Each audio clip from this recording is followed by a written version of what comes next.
హనుమకొండ జిల్లాలో భారీ వర్షాలు ముంచెత్తాయి. ఈ సందర్భంగా లోతట్టు ప్రాంతాలను పరిశీలించారు కలెక్టర్ ప్రావీణ్య. ముంపు ప్రాంతాల ప్రజలను పునరావాస కేంద్రాలకు తరలించామని తెలిపారు.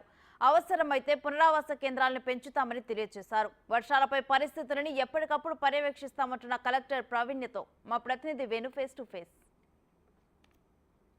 భారీ వర్షాలకు హనుమకొండ జిల్లా వ్యాప్తంగా కూడా లోతట్టు ప్రాంత జలం అవుతున్నాయి. ప్రస్తుతం జిల్లా కలెక్టర్ ప్రావీణ్య ప్రస్తుతం లోతట్టు ప్రాంతాలను పరిశీలిస్తూ వారికి సంబంధించినటువంటి అధికారులకు సూచనలు సలహాలు కూడా ఇస్తున్నారు. ప్రస్తుతం హనుమకొండ జిల్లా వ్యాప్తంగా పరిస్థితి ఎట్లా ఉంది మేడం అర్థం? మేడం నమస్తే, అసలు ఎట్లా ఉంది ఓవరాల్గా హనుమకొండ జిల్లా పరిస్థితి?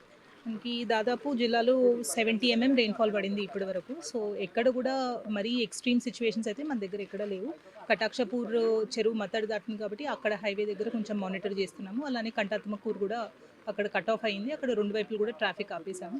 సిటీ లోపల ఒక 3 ఏరియాస్లో మనకి ఇక్కడ పోతన్న నగర్ ఏరియా, ఇంద్రమ్మ కాలనీ దగ్గర ఉన్న ఇల్లులు, బాలసముద్రంలో సాయిబాబా గుడి దగ్గర ఉన్న స్లమ్, ఈ 3 ఏరియాస్లో కొంచెం వాటర్ ఉండగా వాళ్ళని ఫంక్షన్ హాల్స్కి షిఫ్ట్ చేసి వాళ్ళకి కావాల్సిన ఫుడ్ కానీ ఇతర అరేంజ్మెంట్స్ చేస్తున్నాం. అంటే మొత్తం ఎన్ని పునరావాస కేంద్రాలు ఏర్పాటు చేస్తున్నారు? ఎంత కెపాసిటీ, ఎంత ఒకవేళ ఇదే వర్షాలు ఇట్లా ఉంటే తీవ్రత పెరిగే అవకాశం ఉంది కదా, పునరావాస కేంద్రాలు పెంచే అవకాశం ఉందా? ఒకవేళ మీ అధికారులకు ఏమి సూచనలు చేశారు?